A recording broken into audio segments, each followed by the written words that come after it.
Channel 4 News. Terror backlash. Saudi Arabia hits back at charges it hasn't done enough in the war on terrorism amid fresh warnings that a new attack could be on the way. Homeland insecurity. Thousands of federal airport screeners hired with no criminal background checks. Fishing for the truth. A new study says the big fish are gone, but the men and women who actually fish the water say it's just not so. And winning one for Die. A college team learns the real meaning of teamwork, inspired by a beloved coach, a real champion. From NBC News World Headquarters in New York, this is NBC Nightly News with Tom Brokaw. Good evening. It has been a long and painful week in Saudi Arabia following the terrorist attack that killed almost 36 people, including many Americans. And now the Saudi royal family is sending a new, much stronger message. Al-Qaeda, with its roots deep in the Saudi kingdom, is an enemy of the state. As NBC's chief foreign affairs correspondent Andrea Mitchell reports tonight, this is a dramatic public turn for the Saudi rulers. As more than 50 FBI evidence experts head toward Saudi Arabia tonight, the Saudis threw up barriers around residential compounds, told clerics at Friday prayers to denounce al-Qaeda, a major crackdown after years of denying that al-Qaeda was even a threat. While still insisting they did not ignore warnings before Monday's attack, a top Saudi official flew to the U.S. to admit a major intelligence failure. Have we failed? Yes. On Monday, we failed. And we will learn from this mistake. We will ensure that it doesn't happen again. And U.S. officials say al-Qaeda may be planning another attack on the Saudi regime or elsewhere. It's dangerous in the world. And it's dangerous inside Saudi Arabia.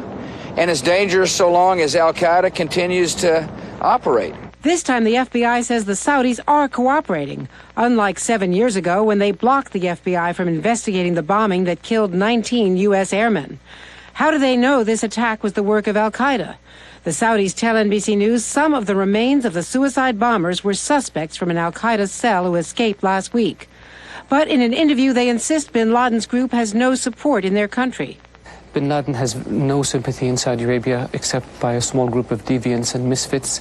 But U.S. officials say bin Laden's supporters have been protected by powerful Saudis, including the Interior Minister, Prince Nayef. A Saudi diplomat posted in Berlin even had contacts with some of the 9/11 hijackers. And after 9/11, some Saudi diplomats were quietly called home because of their al-Qaeda connections. The Saudis have actually quietly sent home diplomats in the United States that were part of their infrastructure because they believed that they had ties to radical groups. Tonight, U.S. officials are taking seriously an email to a Saudi magazine in London, allegedly from al-Qaeda, taking responsibility for Monday's attack and warning of more to come soon. Andrea Mitchell, NBC News at the State Department. In Riyadh, the devastation was so great from the explosions that the number of dead and wounded still is being calculated.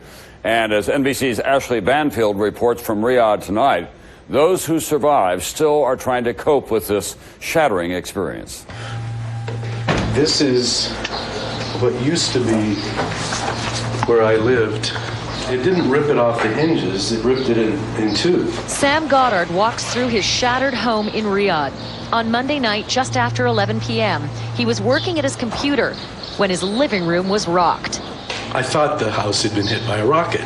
Goddard was one of the lucky ones. 9 Americans were killed in the compound attacks and 40 others were hurt. Although he's worked here for 11 years, he said the bombing has shaken him so badly, he's now going home. I feel like the glass on the floor. Just everything is shattered. Larry Sinley is already packed and plans to leave on Sunday.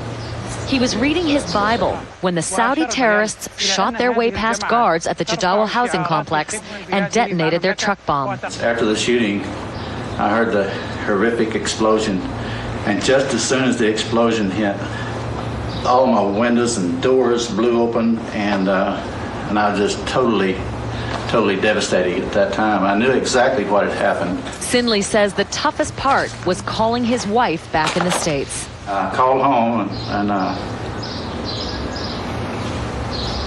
told her, I said, honey,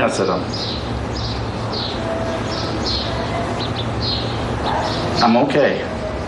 Saudi officials are now setting up checkpoints and trying to find those responsible. There are roughly 40,000 Americans living in Saudi Arabia, and while many must now consider whether to pack up and leave, they've been given this warning from the American ambassador living here, that Saudi Arabia has become a new front in the war on terror, and that a battlefield is no place for women and children. Ashley Banfield, NBC News, Riyadh, Saudi Arabia. With the FBI now investigating the Saudi bombings, NBC News has learned that U.S. officials are very interested in an obscure al-Qaeda leader. They think that he may have played an important role in the deadly attack, and tonight he may be in custody. Senior investigative correspondent Lisa Myers has our report. He's among the most wanted men in the world. Saif al-Adil, now considered third in command of al-Qaeda, behind only Osama bin Laden and his deputy, Ayman Zawahiri.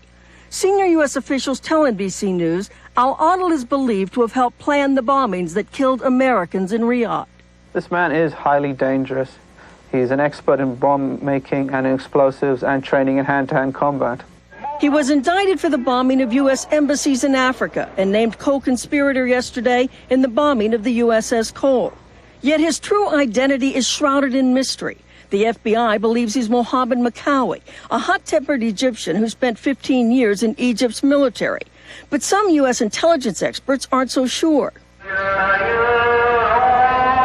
So NBC went to Cairo and found a lawyer who knows Makawi, who says the picture of al-Adil's FBI wanted poster is Makawi. I see that it's him. It's him. He left Egypt to join al-Qaeda, eventually became bin Laden's military chief in Afghanistan, and assumed an even greater operational role with the capture of other leaders. Saif al-Adil is the chief of security of Osama bin Laden. Today, Osama is alive because of him. Rohan Gunaratne has interviewed dozens of al-Qaeda terrorists worldwide and says al-Adil takes the long view. He wants to harass the enemy, to weaken the enemy, to destroy his resources, his capabilities. NBC News has learned that al-Adil may be in custody in Iran tonight. Senior U.S. officials will neither confirm nor deny that he is being held. Lisa Myers, NBC News, Washington. For a year and a half now, Americans have willingly endured long lines at airport security in the name of Homeland Security, believing that increased vigilance would make them safer from terrorism. Congress had ordered the federal government to take over security duties and hire a new set of screeners. But now it turns out the effort by the Transportation Security Administration had some major problems right from the start. Here's NBC's Fred Francis. They were hired so quickly, 55,600 federal airport security personnel, that there were bound to be problems, say law enforcement experts, and there are. Many are screening passengers who've not been fully screened themselves. In Los Angeles, all 2,600 federal TSA employees are now being re-fingerprinted. More than 24 have been fired because of criminal backgrounds, including one who served time for killing a girlfriend. At New York City's 3 area airports, 3,000 screeners are also being re-fingerprinted. 50 have been fired at New York's JFK airport, including one for allegedly taking $6,000 from a passenger's bag. Among the flaws, lost employee questionnaires, incomplete fingerprinting exams, backlogs to finish background checks. TSA says given the time constraints, they've had few problems. The TSA screener workforce is thoroughly vetted, completely turned upside down and inside out when it comes to knowing what their backgrounds are. And when we find problems in that process, we deal with them immediately. Well, not quite. Even the TSA admits that more than 1/3 of all screeners, that's more than 17,000, have yet to complete their final background checks. New York Senator Charles Schumer is one of TSA's critics. The fact that the most rudimentary thing like a background check isn't being done and that people with criminal convictions are getting the job make you scratch in your head and wonder, what the heck was TSA thinking? Being generous, say experts, the standing up of such a large security force so fast has gone remarkably well. The question is whether TSA can get over what they call growing pains before the next terrorist attack. Fred Francis, NBC News, Washington. Now the latest on those Texas Democratic legislators who left the state rather than let a congressional redistricting plan they thought was unfair pass the state legislature. It turns out the Texas Department of Public Safety tried to use the federal Office of Homeland Security to find the Democrats. Texas officials placed an urgent call for assistance to Homeland Security officials, saying a plane being used by the Democrats was lost or had crashed. Homeland officials made phone calls searching for the plane, then referred the matter to the FAA. Homeland Security officials in Washington said the Inspector General will now investigate all of this. And for the second time in a week, a truck containing suspected illegal immigrants was found today near the Texas town of Victoria. No deaths were reported this time, but more than a dozen were being examined for dehydration. 18 people were found dead in Wednesday's incident involving a tractor-trailer truck. Up next, NBC News in Depth tonight. A big study this week saying the big fish are almost gone. But working fishermen in Gloucester, Massachusetts beg to differ. And later, playing to win on the field and in life. One team's inspiration, their beloved coach. In the beginning, I was nervous about other people holding her, or even changing her. And I had to have those pricey diapers. Now, you take her. I know Loves work great. They cost less, even without coupons. And leaks? I don't worry about leaks. They hold like the Hoover Dam, no matter who holds her. Her hugs are tight. Okay, my turn. Live and learn, and then get Loves. For the best protection against water damage, one name says it all. Thompson's Water Seal, Wood Protector Plus Waterproofer for the highest level of water protection guaranteed. Thompson's Water Seal and New Advance, the most powerful protection against water damage. My brother Danny and me, for as long as I can remember, we've been competitive about everything. He got a new truck, I got a bigger one. I've got a family, he's got a bigger one. That's the way it's always been. And my doctor tells me to start taking an aspirin every day for my heart. Just one St. Joseph aspirin. It's smaller than a regular aspirin, but he says that's all I need. So maybe bigger isn't always better. Try telling him that. St. Joseph aspirin. Trust it with all your heart. Red Lobster has a new, juicy, tender-aged Angus sirloin, paired with our very own delicious shrimp. It's the best of both worlds. Now just $13.99 for a limited time at Red Lobster. I remember when I thought I could eat anything. Want another piece? No, thanks. Then in my 30s, my metabolism slowed down, so I got smart. I watch what I eat, exercise more, plus I found a new multivitamin. One a day Weight Smart, the first and only complete multivitamin with an ingredient to enhance your metabolism. EGCG, a natural green tea extract to help you while you manage your weight. A multivitamin for my metabolism. Now that's smart. One a day, Weight Smart. An all-new Dateline Friday. Disaster at sea. Amazing eyewitness video of a dramatic Coast Guard rescue.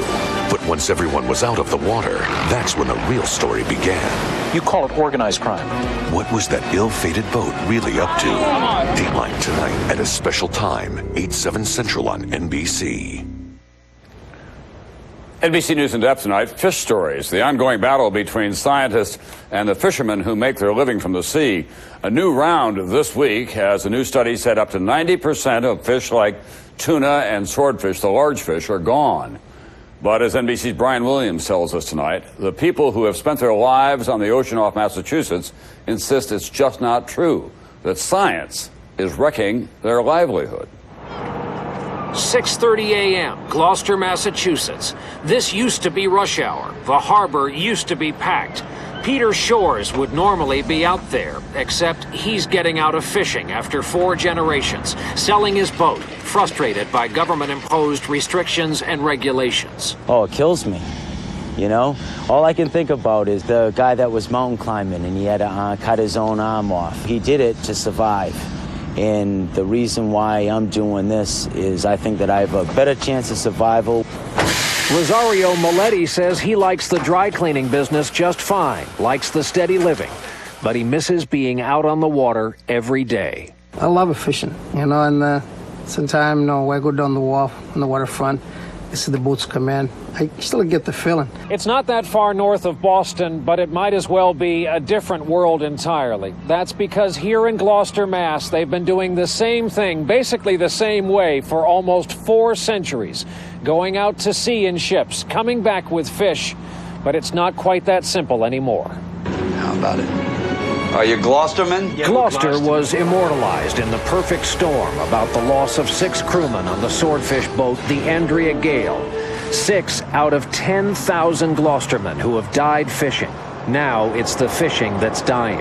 All the information we have on the large species show rapid declines. So this group is in massive trouble, I believe, worldwide. What it shows for other species is that we're overexploiting to the great extent. Halifax professor Ransom Myers made waves from Canada to Florida this week with his new study showing big fish like tuna and swordfish have been depleted 90% in the past 50 years. We have voodoo science being practiced. Gloucestermen like Mark Gottfried admit they overfished in years past, but now they say the government has cracked down too hard, limiting the number of days a year they can fish and for how much, while big boats from other nations fish freely. This is a great community made up of great people who only want a chance to earn a living. They have a government that is impeding that problem based upon, at best, as I say, questionable science. Gloucestermen say when the boats go away for good, the people will too. They've gone from living off the water to being forced off, even though they know the fish are out there. Brian Williams, NBC News, Gloucester, Massachusetts. Up next, more than 100 arrested fraud that is victimizing more and more Americans on the internet. NBC Nightly News with Tom Brokaw, brought to you in part by Aflac. Ask about it at work. Hello? Hi, hon. I had the craziest day. I'm starving. You wanted me to Bob's restaurant? What's the special? Tonight it's roasted turkey with creamy mashed potatoes and crisp green beans. Stouffer's Homestyle Dinners. I can't believe Bob's is open this late. A complete meal equals complete happiness. It's funny how Bob knows exactly what I like. That's Bob. Stouffer's Homestyle Dinners. Nothing comes closer to home. Post-shredded wheat is rich in whole grain and can help reduce your risk of heart disease. So it sounds as good to your ears as it does to your taste buds.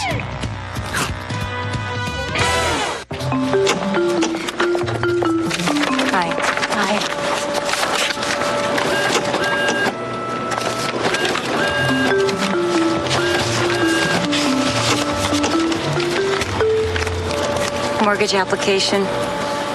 Me too.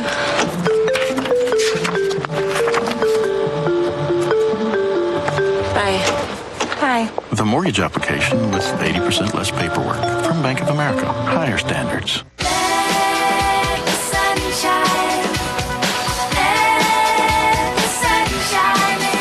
Tropicana Pure Premium Orange Juice. Never from concentrate, so there's no water added. When something feels this pure, this alive, why add anything else? So pure, so alive, Tropicana. How do you invest to help secure your future? You start with your dreams. And Edward Jones. My life, my world, it all begins with a dream. Edward Jones. I'm up, but this arthritis. The moment of choice. Tylenol or Advil for arthritis pain. Advil's my choice. Advil liquid gels rush long-lasting relief where you need it. Gentle on your stomach, too. For fast relief, advance to Advil. Emerging science suggests that lycopene is one of the ingredients in tomatoes that may help reduce the risk of heart disease. Now Centrum and Centrum Silver have lycopene, another reason to take your Centrum. New Centrum with lycopene, now more complete from A to zinc. Sunday, terror attacks. Did Saudi officials ignore U.S. warnings? Ambassador Bandar defends his country, plus key intelligence members weigh in. If it's Sunday, it's Meet the Press. Home insurance, a consumer alert. NBC Nightly News, Monday. It's official. President Bush is a candidate for re-election. No surprise, he launched his bid for a second term today, sending an aide to file legal papers with the Federal Election Commission. The president now can start to raise money for his campaign and open a campaign headquarters with SAP. And by the way, he lists Vice President Cheney as his running mate in 2004. On Wall Street today, stocks pulled back a bit. The Dow was down more than 34 points on the day. NASDAQ lost almost 13 points. For the week, the Dow was up more than 74 points. NASDAQ was up more than 18 points on the week, its fifth positive week in a row.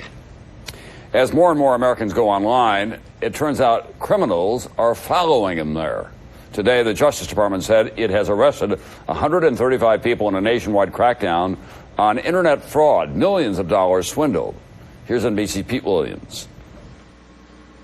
When Babak Amini of suburban Washington got an email advertising a good deal on Air Jordan shoes, he was delighted until after he sent his money. After a couple weeks, I said, where's my shoes? Why hasn't it come yet? Basically, he ripped me off. Federal officials say he's a victim of one of crime's few real growth areas, internet fraud. So far this year alone, authorities have opened cases affecting 89,000 victims with losses of more than $176 million. The Federal Trade Commission says complaints of internet fraud are soaring. Just a few years ago, it was in the 30s as a percent of our complaints. This year alone, 55% of our complaints are internet related.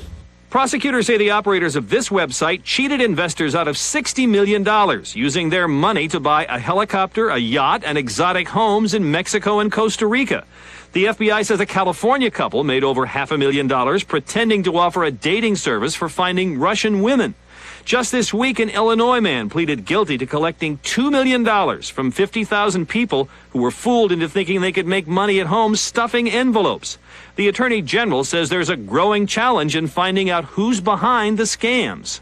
The internet enables criminals to cloak themselves in anonymity, making it imperative that law enforcement act more quickly to stop new schemes before perpetrators can disappear into the World Wide Web. Investigators say it isn't just individuals who get trapped by internet fraud. Businesses, too, are becoming victims, losing millions, buying products that never arrive. Pete Williams, NBC News, Washington. To learn more about internet consumer fraud, log on to our website at msnbc.com. Mark McCormick, one of the greatest sports agents ever, one of the founding fathers of that business, died today at a hospital in New York 4 months after a heart attack left him in a coma. McCormick transformed sports by turning top athletes like Arnold Palmer into marketable stars. His company, IMG, grew into an international powerhouse, representing sports idols like Tiger Woods, as well as Hollywood stars, fashion models, and musicians. He also wrote several business advice books and lived by his motto, be the best, learn the business, and expand by applying what you already know. Mark McCormick was 72 years old. I'll be right back. Don't we need broccoli? I think I need a haircut. Kids who can't wait to go on everyday errands? How are we on gas? Here's why. Bank One introduces Disney's Visa credit card. The new way to turn your everyday spending into magical Disney rewards. Disney's new Visa card. You don't know what I had to do to get here. Only from Bank One. Bye, size 14. Bye, tired. Bye, cravings. Hello, results. Ephedrine-free Dexatrim results. Appetite control, fat burners, nutrients, and energy sources to aid weight loss. Do you have this in a smaller size? Ephedrine-free Dexatrim results. Goodbye weight, hello results. Yes.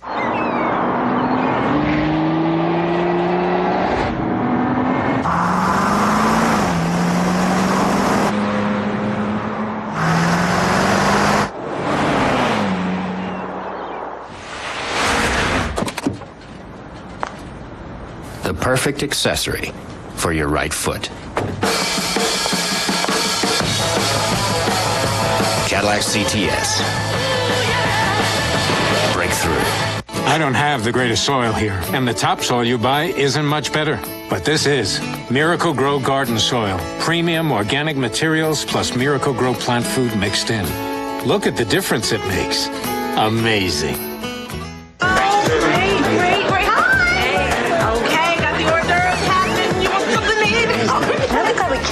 wonder if Deb is here. Hey, there you are. Don't these look yummy? I made them myself. You just have to try one. It'll give you heartburn so bad it'll melt the buttons right off your shirt.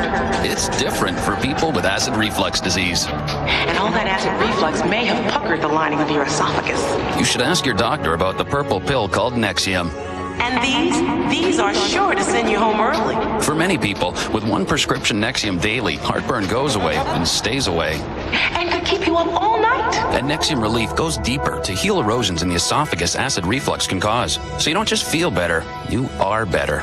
Other serious stomach conditions may still exist. Talk to your doctor. Nexium has a low occurrence of side effects, including headache, diarrhea, and abdominal pain. Don't let acid reflux spoil the party. Dip? Relief, healing, Nexium. Tonight at 6 on Channel 4 News. Storms rumble overhead. We'll look at what we can expect for the weekend. A royal tragedy tonight, paying respects to June Carter Cash. New details on the latest 101st soldier killed in Iraq. And a special appearance by The Freak. Tonight at 6 on Channel 4 News. Sadly, some of the most poignant and memorable sports stories have involved debilitating illness, the one opponent that not even the most gifted athlete or inspiring coach can overcome. Lou Gehrig, dying of a disease that came to be named after him, his farewell at Yankee Stadium. Brian's song, Gale Sayers with his football buddy to the end. Not as many fans know a lacrosse coach called Di, but her players know her, and that's all that matters. Today's Katie Couric tells us about the coach and her team.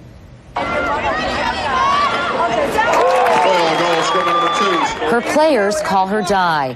And even though she can no longer stand or even applaud, Coach Diane Jeppy Akins remains larger than life. I still get up feeling lucky. Like I still am lucky every day. And I don't know how many people can say that. Diagnosed with brain cancer in 1995, she's endured debilitating seizures and 3 dangerous surgeries. Each time doctors believed they had gotten the tumors. Each time the growths returned. I feel like I could have been out of here quite a while ago based on the prognosis, but I chose to fight it. Here we go, girls. During her struggle, Diane has remained an inspiration, leading Loyola to 7 Final Fours in her 15 years as coach. And this year, the Greyhounds finished the season ranked #1 for the very first time. This team is special, I think, because of the unity that it has. As long as they can give 110% each day at practice and make Diane happy as she's leaving that field, I think that's something that they can give to her every single day. Carrie Johnson is the team's associate head coach, a role that's grown since December. She told us and our parents that her tumor was inoperable and cancerous. It was a shock. Diane, who's divorced, lives with her 4 children. She's lost movement on the left side of her body and relies on her parents to help her get around. But the mothering is left to her. They know that she's sick, but she wants them to have that normal life. Those around her remain hopeful. My philosophy is I would like to have her one more day. I guess my wish would be that the cancer would stop growing and that she'd be able to live many... The team won its first 2 NCAA games last week, routing Maryland, Baltimore County, and beating Yale. This team is clearly playing for Diane, and I believe that they are going to go to that Final Four, and I believe they're going to win that national championship. Win or lose, this has been a season to remember. I'm going to take it one day at a time. This is one of the most exciting times that I've ever had in my life. Katie Couric, NBC News, New York. That's Nightly News for Friday. Dateline tonight at 8, 7 Central. I'm Tom Brokaw, and I'll see you back here Monday night.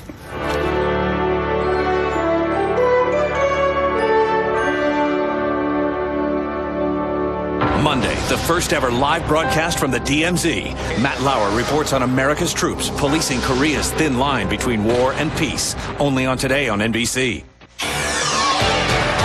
Crowds pay last respects to country music legend June Carter Cash.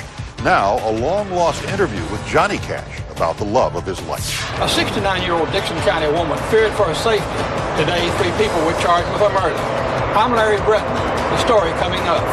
Innocent little child, 18 my daughter, it's innocent. You know, Praise about his daddy. Praise about his daddy. New information surfaces on that terrible, deadly car fire. Middle Tennessee's #1 news starts right now. Good evening. Welcome to Channel 4 News at 6. We have special coverage tonight of the death of country music great June Carter Cash, who died last night from complications of heart surgery. Tonight in Hendersonville, close friends and family are gathering right now to pay their respects to this daughter of country music's first family and wife of Johnny Cash, who earned world respect for her own life's work. The news that June Carter Cash has died is reverberating across the nation. In Music City, several radio stations ran June Carter Cash specials, while the family quickly planned a big public funeral for Sunday in Hendersonville. Dennis Ferrier has our story. The flag was half-staff out at the House of Cash in Hendersonville. A fan had stopped by and left a little bronze angel in memory of June